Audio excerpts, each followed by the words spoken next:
person a drink. You know, I want to be hospitable if he's going to sit down and do my interview. Well, the ice had started melting, and the cans of soda shifted down the ice. That was it. And when we figured that out, we all began laughing at how ignorant we all had been. Wow. Now, like I said, this was a teaching moment.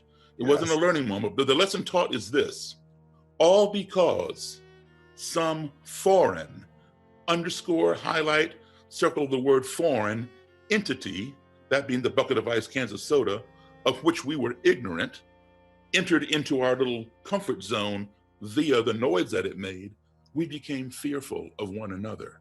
Yes. The lesson taught is this: ignorance breeds fear. We fear those things we don't understand. Yes. If you do not keep that fear in check, that fear will escalate and breed hatred, because we hate the things that frighten us. Yes. If you don't keep that hatred in check, that hatred will escalate and breed destruction. We want to destroy the things that we hate. Why? Because they frighten us. But guess what? They may have been harmless and we were just ignorant.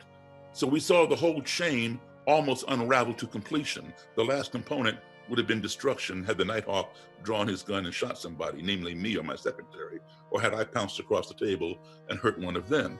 But we did see that whole chain unravel completely 3 years ago on August 12th, 2017, 2 hours from where I live in Charlottesville, Virginia, at the Unite the Right rally, where there was a lot of ignorance that day, a lot of fear that day, a lot of hatred that day.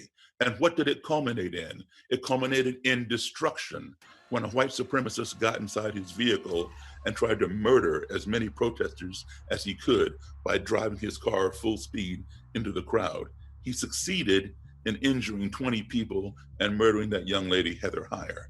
So how we solve this problem of racism is how we solve the problem with the police is a little bit different.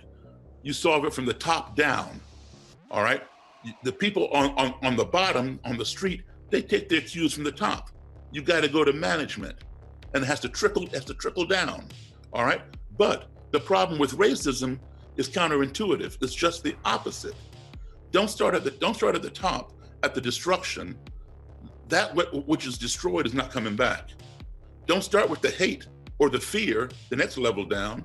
Those are just symptoms. That's like putting topical cream on bone cancer. You got to go down below the surface. You start at the bottom and trickle up.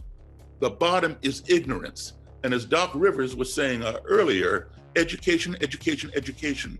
We can cure ignorance. Ignorance is cured through education and exposure. And when you cure ignorance, then there's nothing to fear, because you only fear what you don't know. So when ignorance is gone, you have knowledge. You don't fear knowledge. And so if there's no ignorance, there's nothing to fear. If there's nothing to fear, there is nothing to hate. If there's nothing to hate, there's nothing to destroy. So that's what we got to focus on, education. Now, let me just talk a little bit about, and I've done this with countless Klansmen and Klanswomen. And I have a ton of robes and hoods here that I could show you, but I think one is enough. Anyway, about police. People, I keep hearing people talk about the good cops and bad cops and a few bad apples. That few bad apples phrase comes from either the chief of police or the public relations officer, public information officer for the police department. That is the biggest lie. There are never a few bad apples. And I want to say something about that. There are 3 categories of police officers, but generally we only talk about 2, all right?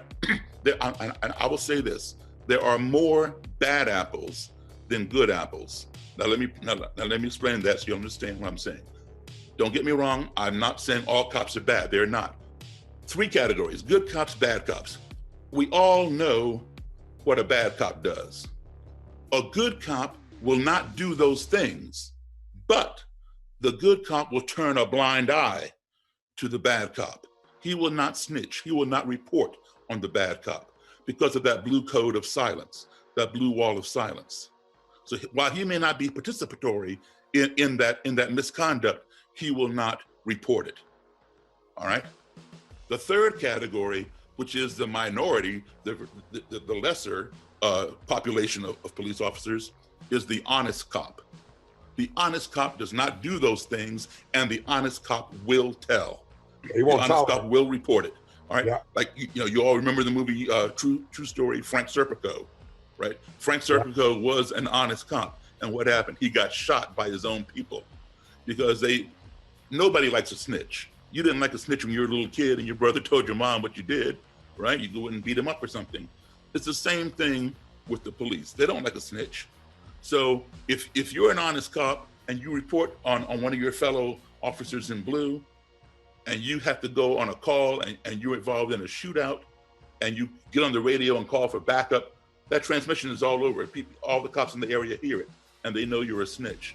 They either don't respond to your call or they're very slow in arriving, and therefore jeopardizing your safety and possibly your life.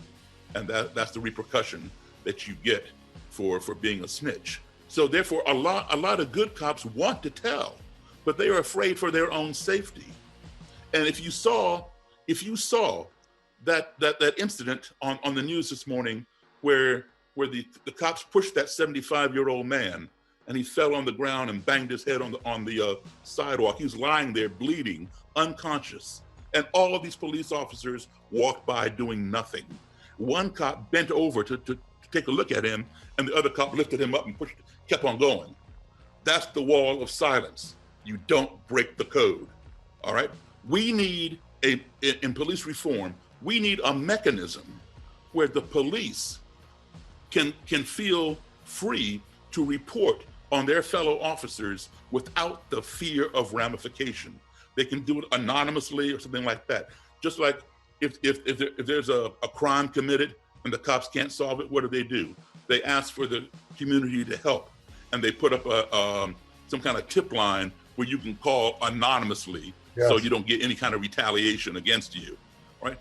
Cops need the same thing for their fellow cops, because when you go to the brass, the administrators, the IAD, internal affairs, whatever, and those are the brass people, and you make a complaint if you're a citizen, or even if you are a fellow if you're a police officer and you report it to the brass, they are loath to do anything because they were doing the exact same thing when they were down on the street themselves.